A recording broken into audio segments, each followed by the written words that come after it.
Buenas noches, nosotros somos el grupo 4 y a continuación vamos a hablar sobre el desarrollo del taller número 2, el cual es sobre Avianca. Claudia. Bueno, los cambios que se hicieron del transcurso del taller uno al taller 2 fueron los siguientes. Solamente se quitó la fecha porque esta es manejada en la hora estimada y las horas reales. Ahí está incluidas las fechas. Listo. Entonces, así quedaría estos campos. Bueno, y de resto no se hizo ningún otro cambio sobre el modelo. A continuación, empezaremos con los cambios a implementar. Uno de los cambios es unos nuevos estados para el avión, que son vuelo, tierra, mantenimiento y reparación, los cuales, si vamos a los aviones, ya están ejecutados. Otro cambio es, eh, se desean saber los vuelos confirmados y los posibles estados. Este también se realizó un check donde se pusieron estos y se incluyó uno aterrizado para poder hacer una de las consultas que nos piden a continuación. Bueno, el primer punto es, se desea asignar un avión a un vuelo confirmado. Para esto es necesario una vista que, dado el ID del vuelo confirmado, busque los aviones que se encuentren en el aeropuerto de salida, utilizando la hora estimada de llegada a esa ciudad y aeropuerto de otros vuelos, 2 horas antes de la fecha estimada de salida.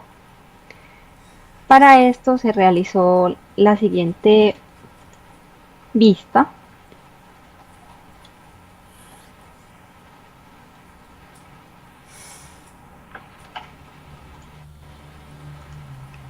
que vamos a ejecutar a continuación.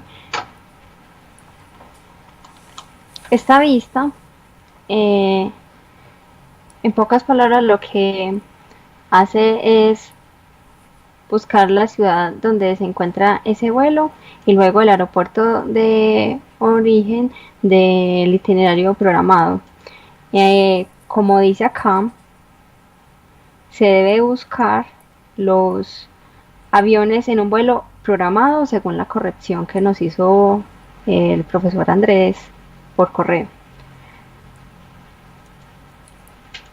Y ya luego acá se ejecuta, se busca que esté la hora estimada de llegada dentro del intervalo de 2 horas de la hora estimada de salida. Y que aparte de eso, que el vuelo, el avión esté en tierra, porque si no, no se podría ejecutar el procedimiento. Ejecutamos la vista, ya fue creada. Luego, la vista se llama aviones disponibles. Luego acá seleccionamos toda la vista como tal. Nos trae, como decía el enunciado, el vuelo programado, eh, el avión que se va a asignar y el total de asientos. Luego acá con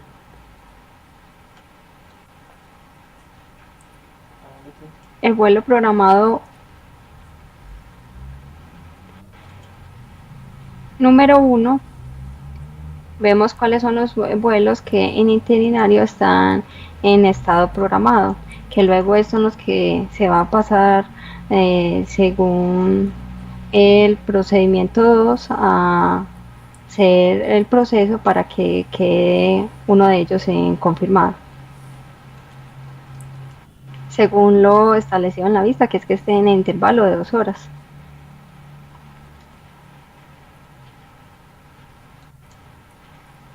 Entonces acá me aparecen todos los vuelos los posibles aviones a asignar al vuelo programado y el total de asientos de cada uno de esos aviones.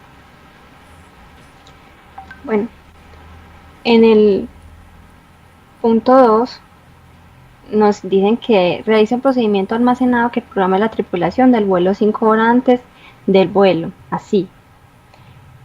Invocar una vista de 2 y asignar el primer avión encontrado.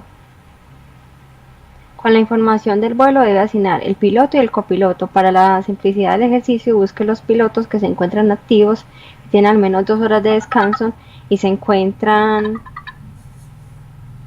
en la ciudad donde parte el vuelo. La tripulación, siguiendo la lógica del taller anterior, esta lógica se implementa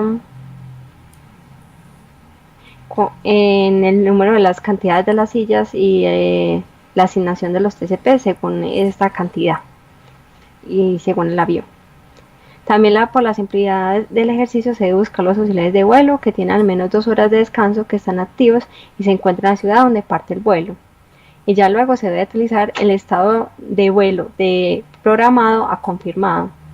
Para eso se hizo el siguiente procedimiento.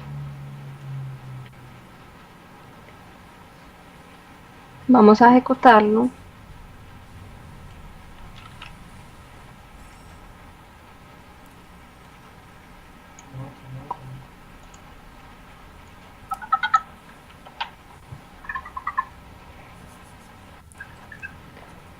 Acá le pusimos programación de tripulación de vuelo, el procedimiento. Luego se declararon las variables que necesitábamos para hacer dicho procedimiento y capturar lo necesario. Luego declaramos una constante para ver si el empleado, ya sea el piloto, el copiloto o el TCP, está en estado activo, para no quemar este valor varias veces. Ya iniciamos el procedimiento con la validación si el itinerario es válido, donde buscamos si el itinerario está en estado programado, que sería donde está válido, y si no lo está, entonces dice que no existe uno para hacer este procedimiento. También validamos si el avión en el aeropuerto de origen, si existen aviones disponibles. Para esto se llama la vista del punto 1, que es donde están los aviones, donde nos arrojaron los aviones disponibles y en los que donde posiblemente podemos coger uno para hacer este procedimiento. Si no está, dice que este avión no está disponible para el vuelo.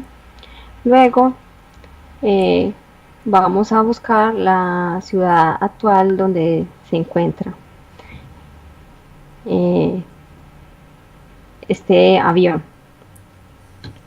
y de dónde va a partir el vuelo. Luego validamos si existen pilotos disponibles para poder asignárselos a dicho vuelo, y si no está, sacamos una excepción donde diga que no existe un piloto para asignárselos. En este es donde empleamos la constante del empleado activo, que es la que nos dice si el piloto está disponible. Luego validamos si existen copilotos disponibles. También con el estado activo validamos si este está disponible para realizar un vuelo o no. Y si no, sacamos la excepción con lo mismo. Luego lo que se hace es, de la vista que teníamos acá, asignamos un avión. En este caso vamos a asignar el primero.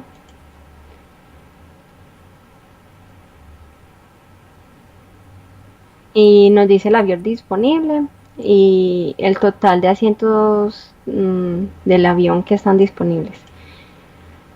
Luego nos muestra cuál fue el piloto encontrado disponible y se lo asigna. Al igual que el copiloto, y ya acá empieza con la validación del primer taller, que era que según si los tripulantes, si el avión tenía un total de pasajeros de más de 19, se le asignaba un TCP, un tripulante, un auxiliar de vuelo. De lo contrario, si tenía igual a 50 o más de 50, se asigna uno por cada bloque de 50. Entonces para eso se hizo un cálculo donde cogemos el total de asientos y lo dividimos por 50, eso lo redondeamos hacia abajo y ya se lo sumamos al acumulado que teníamos antes. Y también hay otra que decía que si el vuelo dura más de 6 horas, debería haber un tripulante para hacer el reemplazo.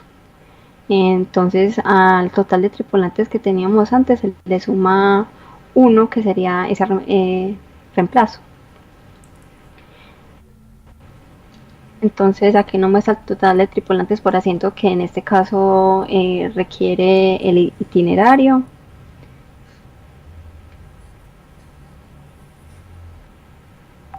Eh, y también nos valida si está en la cantidad disponible de tripulantes para el vuelo, y si no, nos saca una sesión diciendo que no hay y por lo tanto no se podría hacer el vuelo porque le faltan tripulantes para atender el vuelo.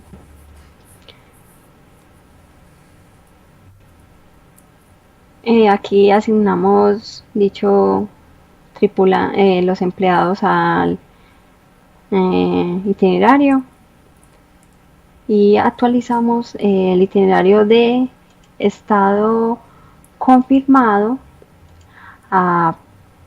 de estado programado a confirmado.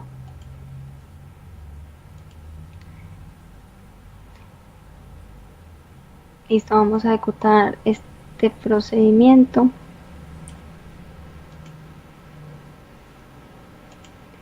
Y ya acá le ejecutamos el procedimiento con uno de los vuelos del vuelo programado, que sería el 1. Y acá nos trae la información que decía acá, sobre toda la información sobre la ciudad actual donde se encuentra, la duración real del vuelo, el avión disponible que va a realizar el vuelo, los asientos disponibles para el vuelo. Como son 150 asientos disponibles, son 4 tripulantes. Uno base, que es el de mayores a 19, y ya los otros 3 son por cada bloque de 50, y en esto quedarían 4 tripulantes. El piloto encontrado que va a realizar el vuelo, que es el 20, y el copiloto, que es el 22. Ya si vamos acá,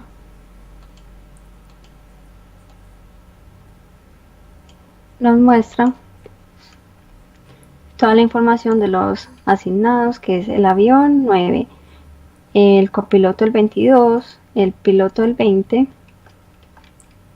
la duración real, que son 2, y nos muestra el nuevo estado, que sería el confirmado.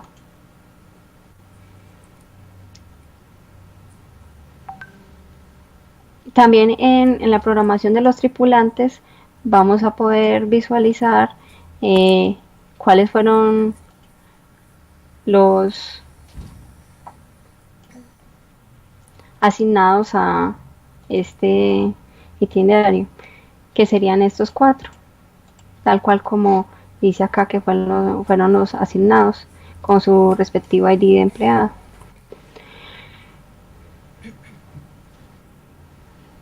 Listo.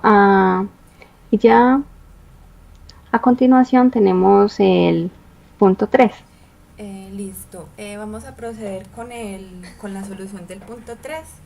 Esta consiste en construir un procedimiento que permita hacer el check-in de los pasajeros. Para esto se debe pasar el ID del vuelo confirmado, el ID del pasajero y el tipo de silla que tiene, si es ejecutiva o económica. Entonces, por cada check-in exitoso, se debe actualizar la cantidad de pasajeros en la tabla del vuelo confirmado, dependiendo de la silla que tenga. Además, se debe validar que la cantidad de los pasajeros no supere la cantidad de sillas del avión asignado. En caso de ser superior, el procedimiento simplemente se ejecutará, pero no mostrará ningún error y tampoco modificará las tablas existentes. Entonces, tenemos aquí en el procedimiento, comenzando pues con el envío pues de parámetros. A continuación tenemos como un manejo de excepciones, en el que debemos validar si el itinerario es válido. Entonces nosotros consultamos aquí que si existe el itinerario y que el estado esté confirmado. Entonces se hace una validación. Si el itinerario no existe, entonces mostraría pues un mensaje de error. Marcaría pues la excepción de dicho error. Entonces tenemos otra validación en que consiste en verificar si el pasajero existe. Entonces se hace la consulta de la tabla pasajeros, donde el ID es igual a pasajero, ID pasajero check-in. Entonces, si existe pasajero es igual a 0, es decir, que no aparece, entonces se mostraría un error donde dice que el ID del pasajero no es válido. Lo mismo debemos validar si la silla es válida, o sea, si presenta las opciones de ejecutiva y económica. Entonces tenemos unir que pregunta si la silla es diferente ejecutiva o diferente económica. Entonces no va a admitir ese valor y va a lanzar un error diciendo que la silla no es válida. Entonces si llegara otro valor ahí, lanzaría pues como esa excepción. Y lo mismo, debemos validar si el tipo de check-in es válido. Entonces las opciones son que sea virtual o físico. Entonces lo mismo, si el tipo check-in es diferente de virtual o diferente de físico, entonces lanzaría la excepción diciendo que el tipo de check-in no es válido. Bueno, entonces en la siguiente parte se va a validar como la parte de las sillas del avión. Entonces, teniendo en cuenta pues como la ciudad actual. Entonces, se hace pues el join entre itinerarios, vuelos, rutas, aeropuertos, ciudades y avión para obtener la información. La información que obtenemos aquí es la ciudad actual, tomando el ID de ciudad actual. De ahí obtendremos también las sillas máximas del avión y las sillas actuales. Listo. Entonces más adelante se va a validar el total de las sillas actuales del vuelo, más la que se va a insertar. Entonces aquí realizamos en esta parte del código de check-in, realizamos la validación, validar el campo tipo, contacto emergencia, contacto correo contacto emergencia, teléfono contacto emergencia. Entonces, una vez hecho esto, se actualiza la disponibilidad de las sillas. Entonces, si la silla es ejecutiva, entonces debe actualizar lo que hay en la tabla, anexándole la silla que se había pues dicho anteriormente. Entonces vamos a ejecutar el procedimiento.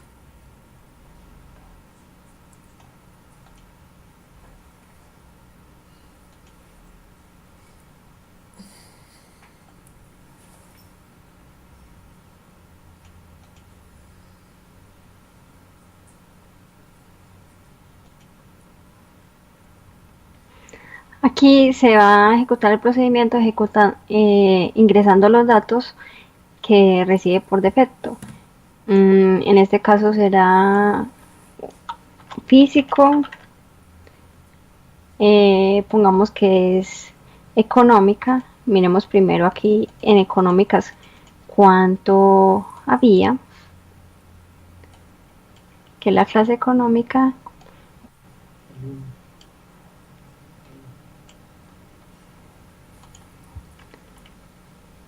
que en este momento está en ceros. Aquí ponemos que es, entonces ejecutiva. Quedaría en la clase de pasajeros de primera clase, sumaría 1. Le ponemos no sé, un nombre cualquiera.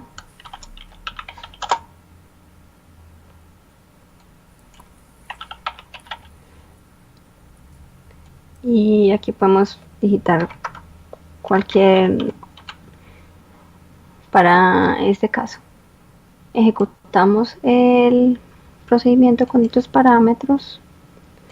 Seleccionamos el itinerario del check-in 1, que es el que estamos actualizando para ver que si nos haya quedado. En este caso es el físico, que fue María, el teléfono de emergencia, el número itinerario que es 1, el ID de la ciudad y el ID del pasajero, dueño del contacto de emergencia. Acá si vamos acá y actualizamos la tabla, vemos que ya está en cambio de 0 a 1, que fue el que insertamos de clase ejecutiva, que en este caso, en esta tabla, sería primera clase. Sí, listo. Entonces, continuando con la solución del taller, nos piden en el cuarto punto que se construya una vista que, dado un ID de un vuelo pasado o confirmado, se muestre el listado del personal asignado al vuelo, tanto pilotos como auxiliares de vuelo.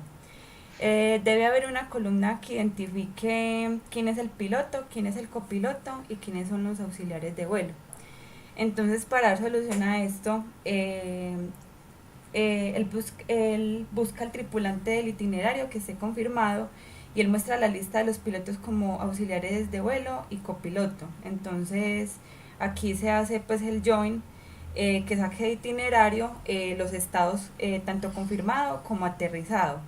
Pero esta información sería solamente pues como de la programación y del itinerario como tal.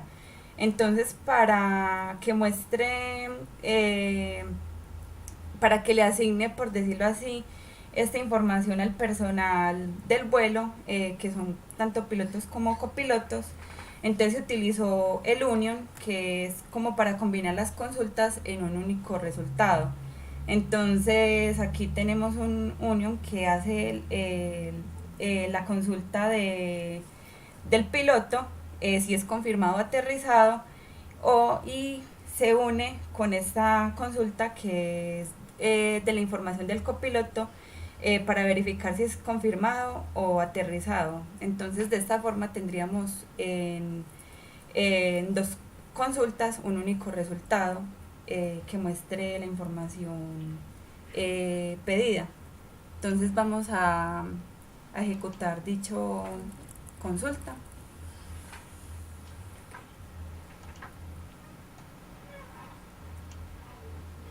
Aquí, en este caso, vamos a seleccionar la información de la lista de los empleados, copiloto, piloto y TCP de los confirmados para este caso. Sirve para ambos casos, pero en este caso vamos solo para los confirmados. Aquí hacemos una selección usamos como parámetro el ID del itinerario, en este caso el 1, que es el con que venimos trabajando, para que nos traiga la información. Como ya habíamos visto en los procedimientos anteriores, le había asignado 4 tripulantes, porque tiene una cantidad de 150 sillas, un piloto y un copiloto. Bueno, ahora seguimos con el Bueno, siguiente punto.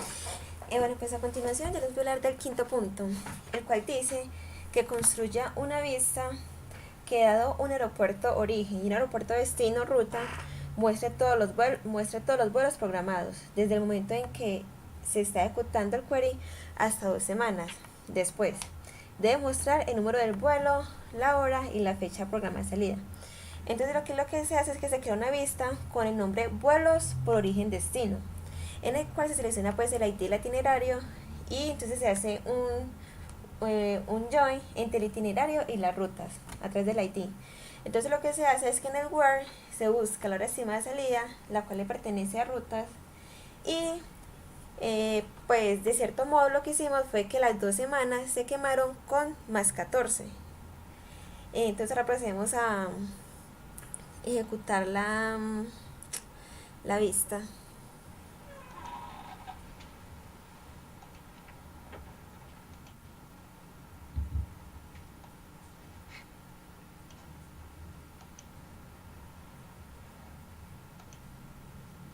Bueno, en este caso, como son las fechas de por defecto de Yo, nos toma la fecha de hoy y la hora actual. Y aquí le suma los 14 días que serían para el 2 de junio.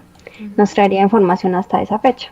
De los aeropuertos, el aeropuerto de origen y destino que tiene relación directa con el itinerario que veníamos trabajando, que era el número 1. A continuación, estos fueron los resultados que nos trajo, los vuelos que están dentro de esas fechas que tienen ese aeropuerto de origen y aeropuerto de destino. Aquí en este caso no trae el de nuestro ejemplo porque este fue estimado para las 5 de la tarde y como en este momento ya son las 9, entonces no lo toma. exacto. Pero dado el caso de que fueran las 9 de la noche, este se incluye dentro de esta búsqueda. Bueno, Este, eh, esta fecha, este número, si fuera menos semanas, también se podría modificar y tranquilamente traería los datos dentro de ese número. Bueno, a continuación vamos al punto 6. bueno, el punto 6 dice realizar un explain plane de las vistas pues que se realizaron anteriormente. Entonces, los explain plane que se crearon fueron vistas avión disponibles, vista personal asignado a vuelos y las vistas vuelo origen destino. Entonces aquí pues el explain se hace pues como en total de los datos que se realizaron en estas vistas. Bueno, sí, pues ejecutar la... Entonces, el plan de ejecución lo que hace es que muestra en detalles de cómo se ejecuta un query. Y este queda guardado en una tabla de Oracle llamada plain table. Y entonces aquí ya se hace pues un table access full, el cual va registro por registro. Y con un hash join hace un cruce de la información y se ejecuta la consulta de abajo hacia arriba. El costo se compara ya con los otros queries. Entonces aquí podemos observar cada uno pues, de los explain planes o plan de ejecución.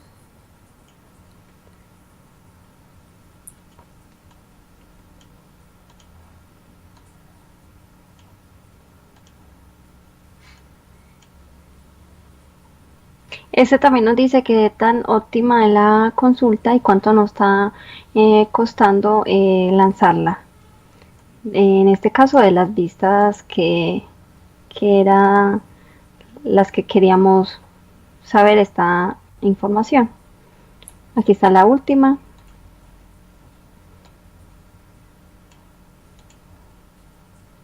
Donde mostramos. Con esto se puede hacer un análisis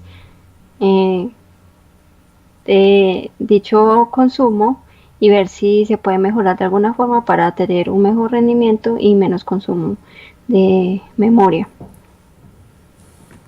Bueno, a continuación tenemos el punto 7, donde hablaremos del contenido de unas lecturas sobre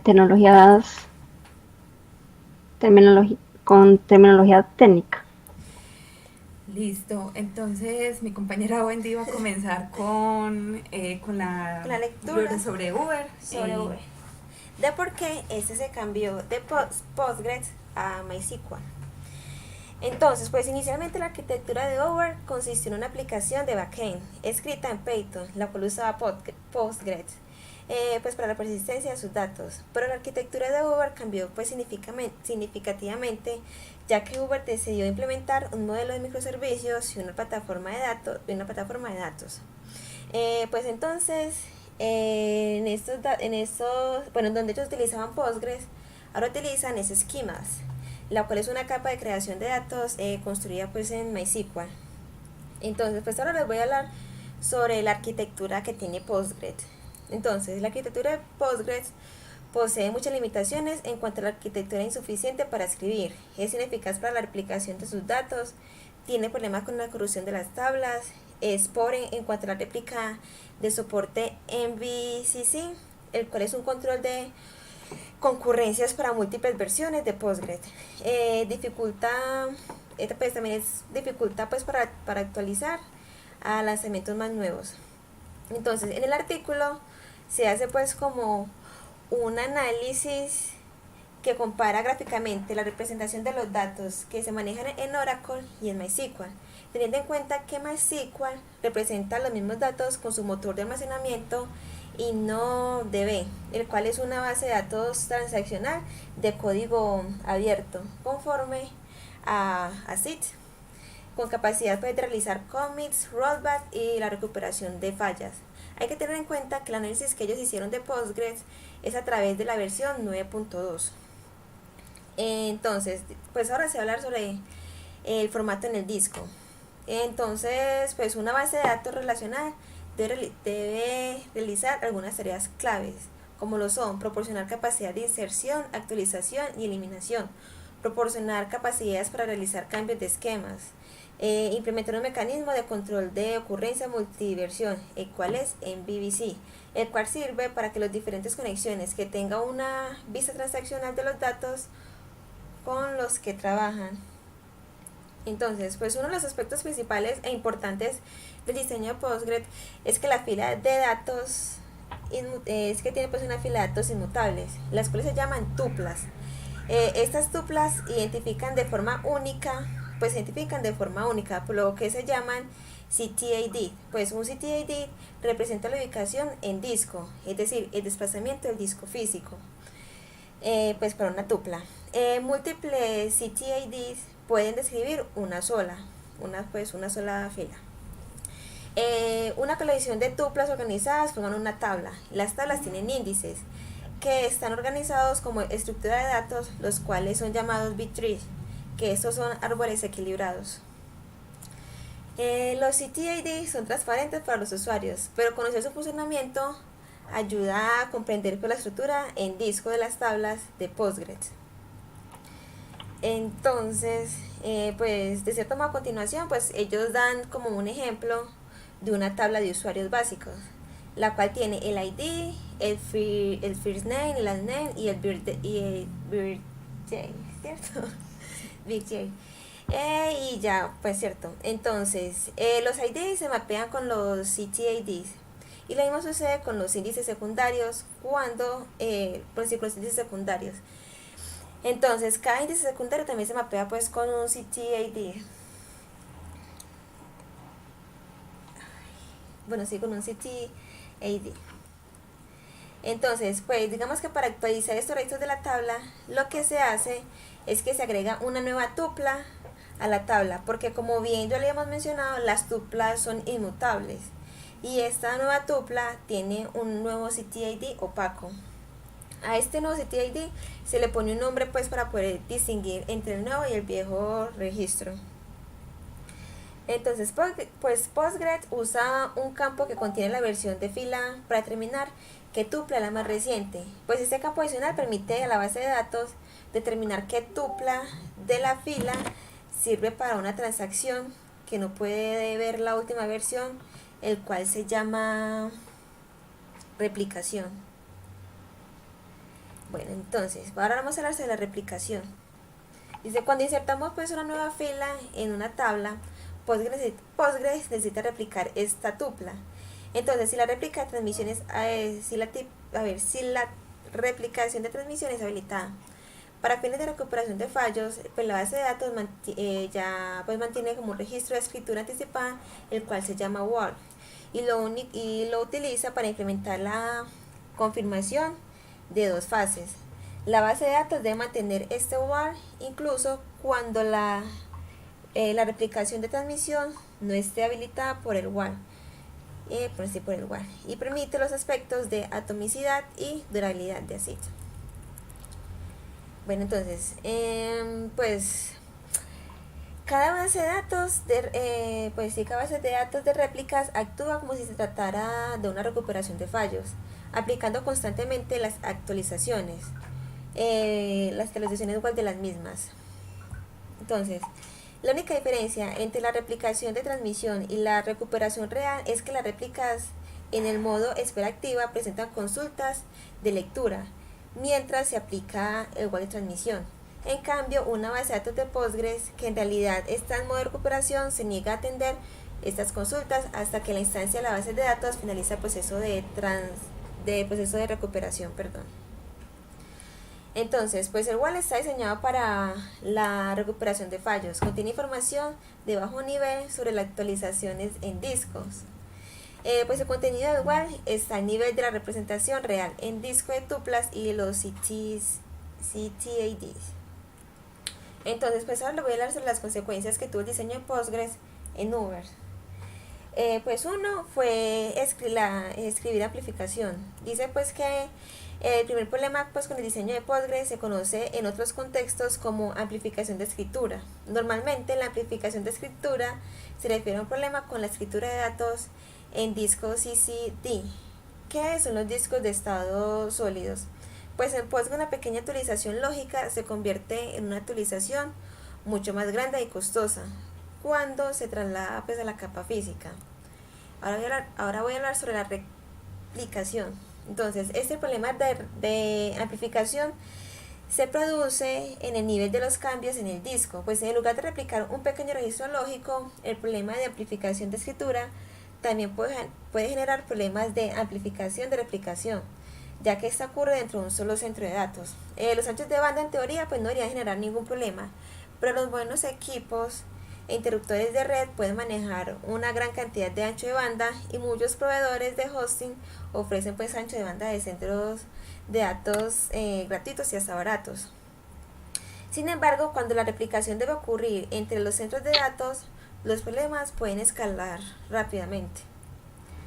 Ahora les voy a hablar sobre el problema que tuvieron en cuanto a la corrupción de los datos. Pues digamos que en este caso, por aumentar la capacidad de las bases de datos, las versiones de Postgres 9.2 presentan un error, ya que las réplicas siguieron los cambios de la línea de tiempos de forma incorrecta, haciendo que algunos de ellos apliquen incorrectamente algunos registros de WAL, ¿cierto? Entonces, a causa de este error, algunos registros que debían aparecer inactivos, pues realmente aparecieron con el estado activo, y ya pues con eso tuvieron una serie de problemas pues muy graves.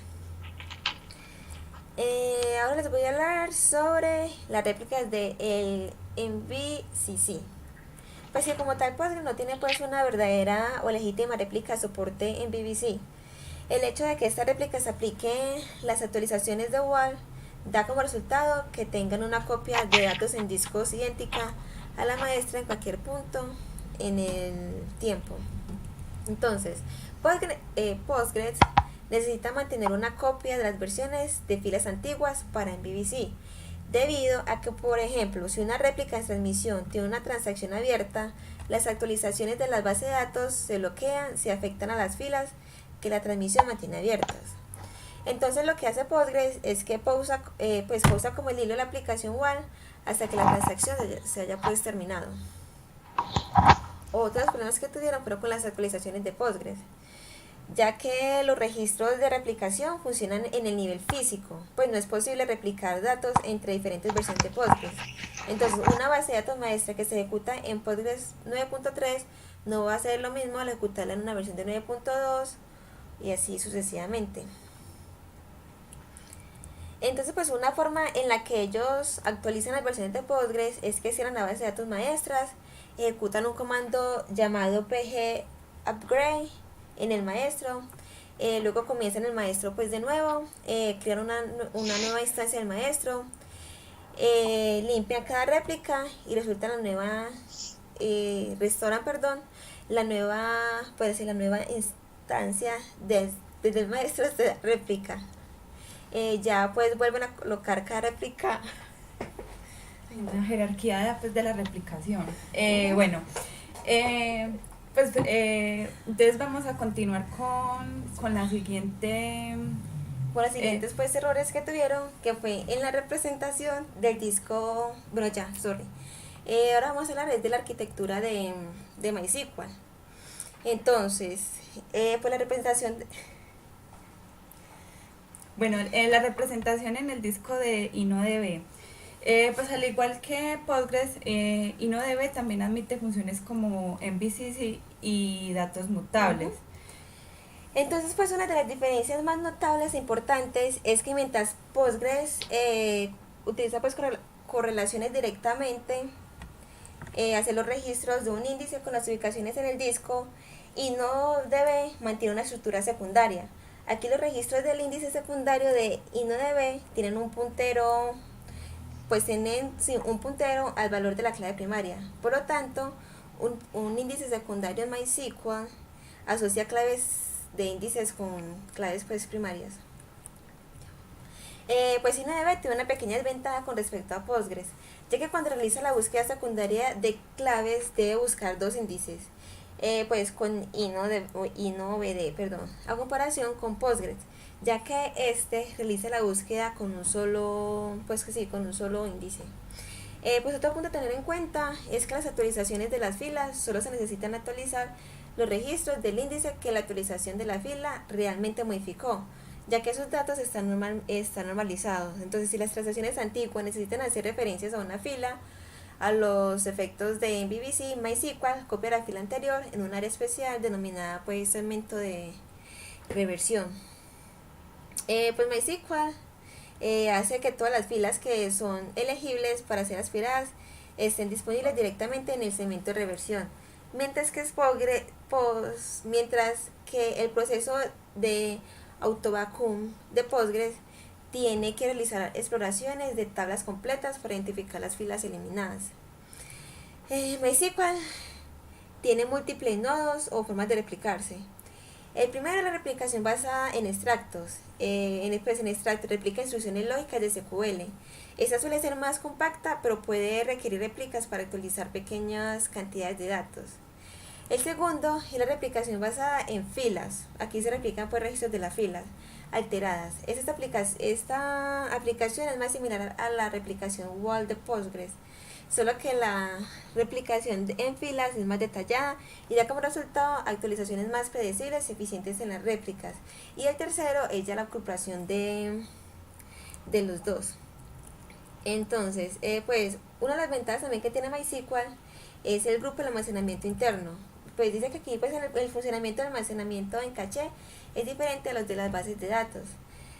Pues ya que Postgres asigna algo mencionado para cachés internos, pero estos cachés son pequeños en comparación con la cantidad total de memoria en máquina. Entonces, para aumentar el rendimiento, Postgres permite que el núcleo guarde en caché automáticamente los datos de discos a los que se accedió recientemente a través de la memoria caché para la página, que se cambió. En cambio, el motor de almacenamiento InnoDB MySQL implementa su propio algoritmo LRU, en algo que se llama el grupo de buffers en InnoDB. Listo, entonces continuamos con la lectura de Oracle Sharding. Entonces procede mi compañera Claudia con la lectura.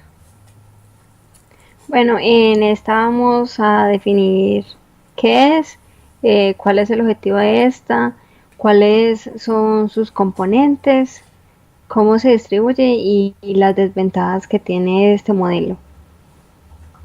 Eh, bueno, ¿qué es? Es un patrón de arquitectura de base de datos distribuida que tiene un diseño de partición horizontal por tuplas o registros que a comparación del vertical es por columnas o atributos. Este tipo de arquitectura radica que ya hace más de 10 años, pero por la creciente cantidad de datos que las empresas hoy día manejan, fue necesario implementarla. La idea de este patrón es dividir la base de datos en diferentes partes llamadas fragmentos, los cuales son manejados por diferentes máquinas que poseen su propia memoria, CPU y disco. Este patrón ayuda a la escalabilidad de la base de datos, puesto que si el peso de la base de datos aumenta, se deberá buscar un servidor con recursos que sean necesarios para estas nuevas necesidades y para un nuevo fragmento, en vez de buscar un solo servidor con características más avanzadas de memoria, CPU y disco, ya porque esto puede llegar a ser más costoso. La idea de este patrón no solamente es dividir olímpicamente, sino extraer un fragmento de la base de datos y albergarla en un servidor donde se va a usar. Bueno, este es un ejemplo de un esquema de el Oracle Charting Overview. Las funciones de este son esperar proporcionar las mismas capacidades de las arquitecturas compartidas, con capacidades de escalar hasta a 1000 fragmentos sin comprometer la alta disponibilidad de las propiedades relacionales de la base de datos.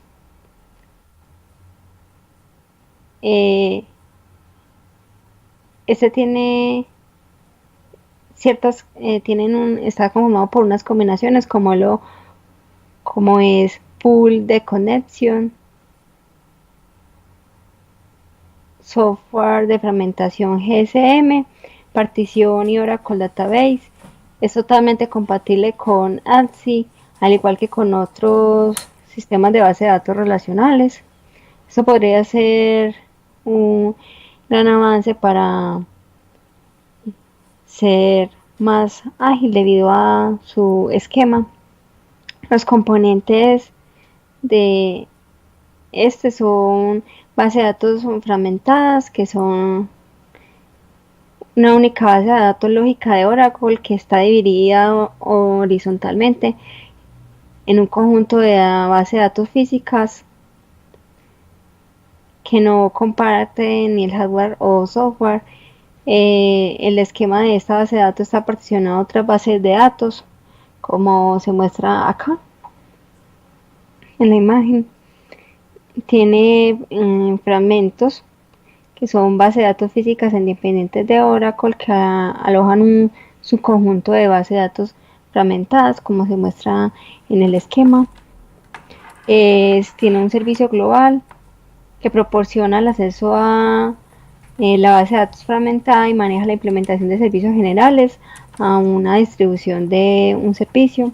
Tiene un catálogo char que admite el despliegue automatizado de fragmentos, la gestión descentralizada de una base de datos fragmentada, consultas multifragmentos como nodos líderes, instancias de configuración de MongoDB.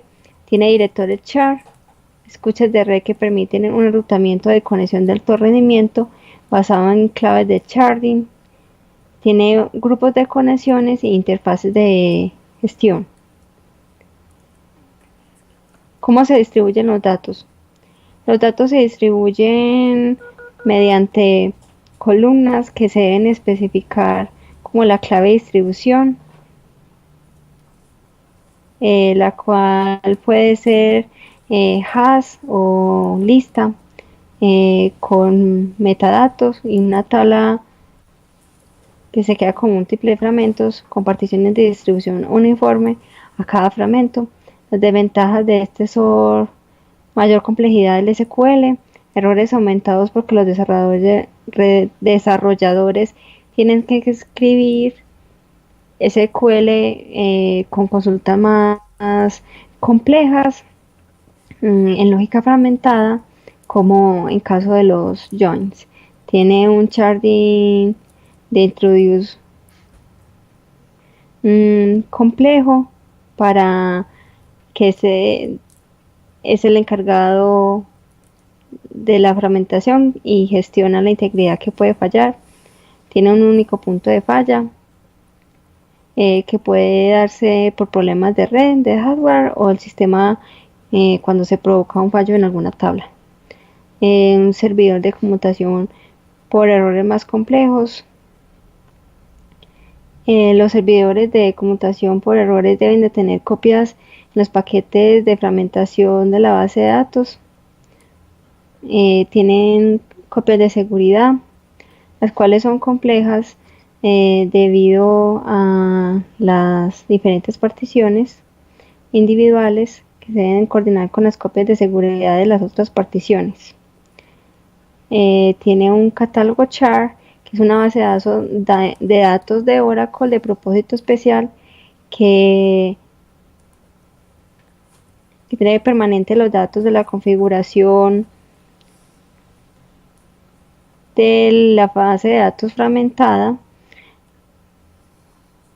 y juega un papel clave en la administración de la centralización de la base de datos de la fragmentación. Este catálogo char actúa como un coordinador de consultas que utiliza para procesar consultas multichar o multinodos y consultas que no especifican una clave de sharding.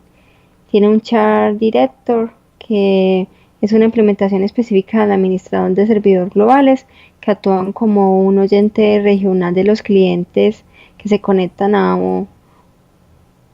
una SDB. El director mantiene una mapa de topología actual de la base de datos fragmentada, que es la SDB, en función de la clave de fragmentación que se aprueba durante una solicitud de conexión. El director se encarga de enrutar los fragmentos apropiadamente. Esto es de lo que se trata el Oracle Sharding Overview. Y a continuación hablaremos sobre Netflix. Listo. Entonces yo les voy a hablar sobre la lectura de Netflix, de qué pasa cuando oprimes play. Entonces, entonces según lo que yo leí, Netflix es una de las plataformas de video más importantes del mundo, el cual se encuentra funcionando pues en casi todos los países del mundo y a través de la cual uno como usuario puede elegir la película o serie que quiera mirar en el momento que uno quiera. Entonces el artículo decía que el funcionamiento de Netflix se basa pues como en las suscripciones, donde los miembros pagan Netflix mensualmente y pueden cancelar en cualquier momento. Entonces hemos visto pues que cada vez más cuando pasa el tiempo pues la popularidad de Netflix ha aumentado y muchas personas quieren pagar por el servicio. O sea, el crecimiento pues de Netflix ha sido muy variable. Entonces, antes de hablar de cómo funciona Netflix, hay que tener claro el concepto de la nube. Según lo que entiendo yo, la computación en la nube consiste en una serie de servicios que permiten almacenar los archivos y la información en Internet, por lo que uno puede acceder a esa información en todo momento. Pues en el artículo se habla pues de AWS, que la cual es en pocas palabras, la nube de Amazon, que es una de las más importantes en la computación de la nube y es muy utilizada hoy en día por grandes empresas por sus servicios de alojar información. Volviendo al tema del artículo de Netflix, decía que Netflix trabajaba con dos nubes, con AWS y Cloud Connect. Entonces, las cuales estas dos nubes trabajan juntas y como resultado da pues lo que uno observa por internet, que son pues como los videos y los servicios pues de Netflix como tal. Entonces, el artículo cuenta que Netflix se divide en tres partes.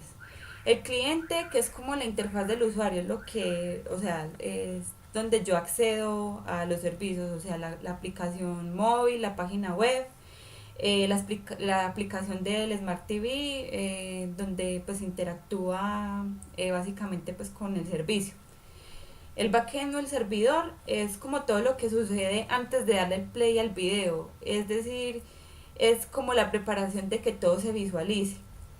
Y la red de contenido, la red de entrega de contenido, que sus siglas es CND, es un conjunto de servidores que contienen copias de una misma serie de contenidos, o sea, imágenes, videos, documentos, y están ubicados como en diversos puntos de una red para ofrecer sus servicios de una manera más eficiente.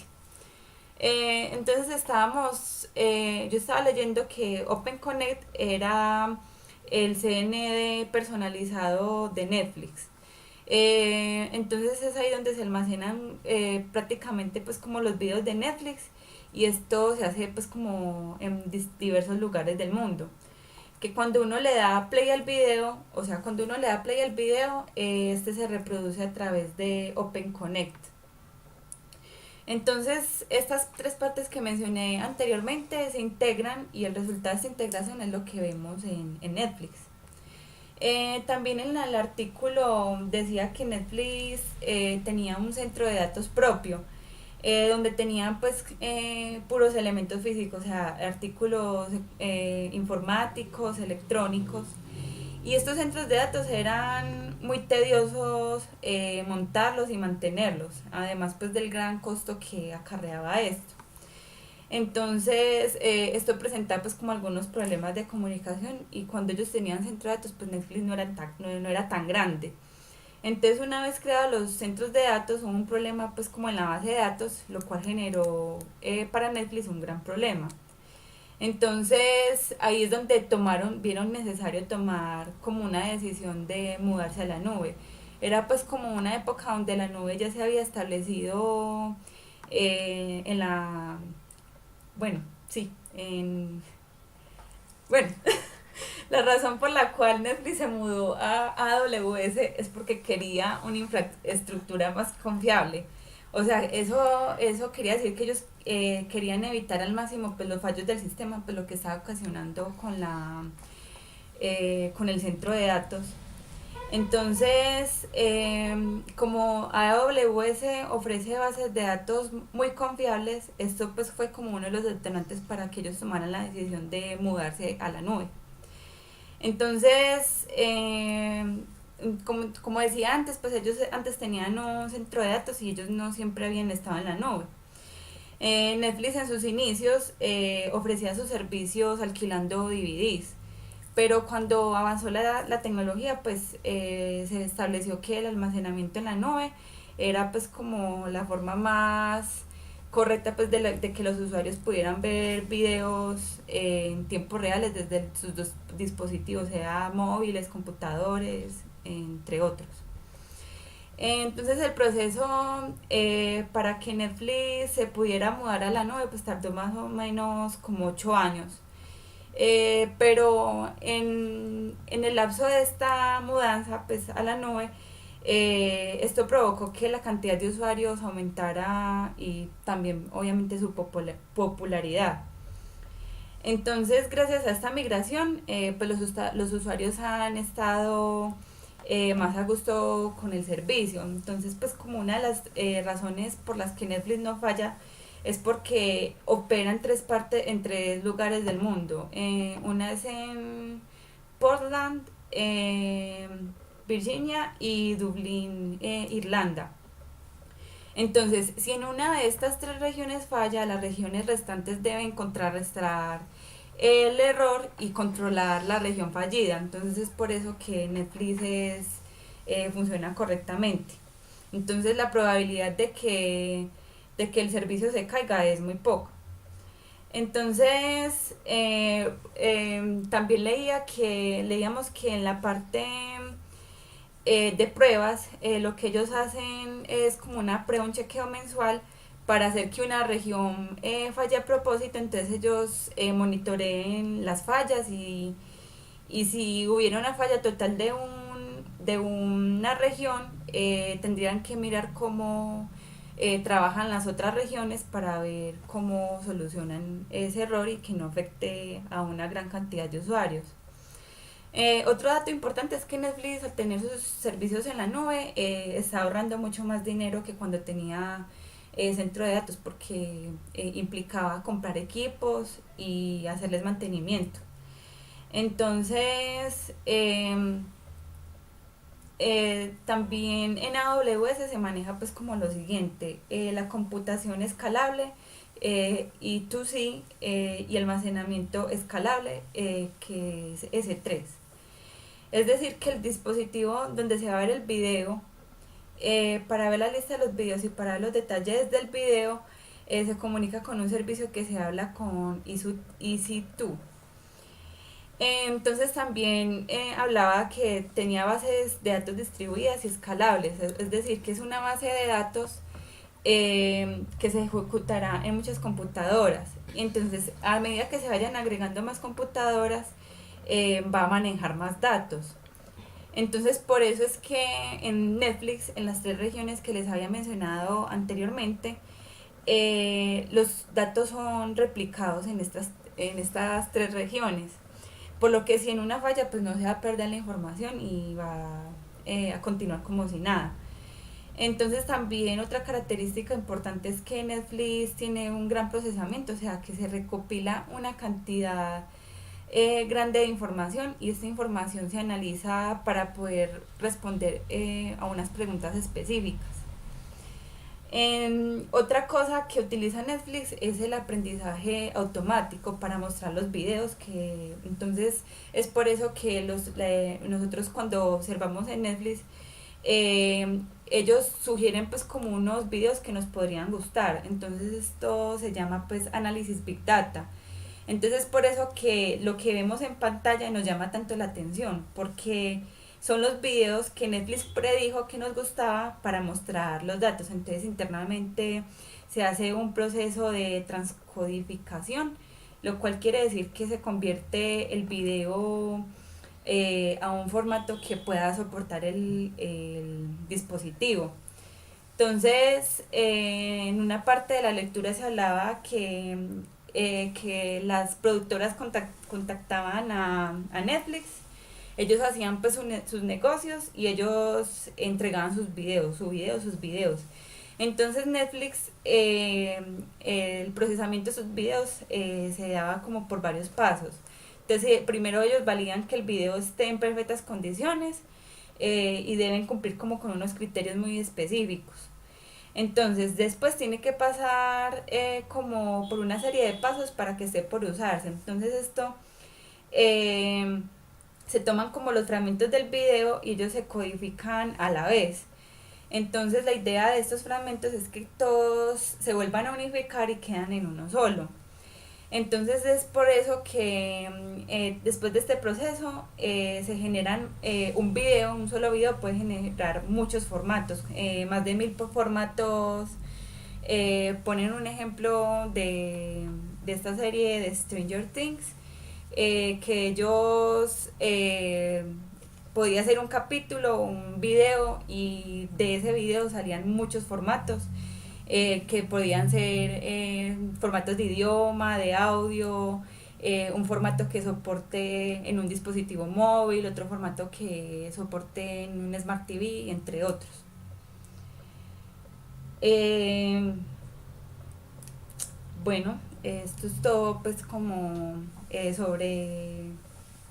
sobre la lectura de Netflix y así damos por concluida la sustentación del taller. Muchísimas gracias por la atención prestada.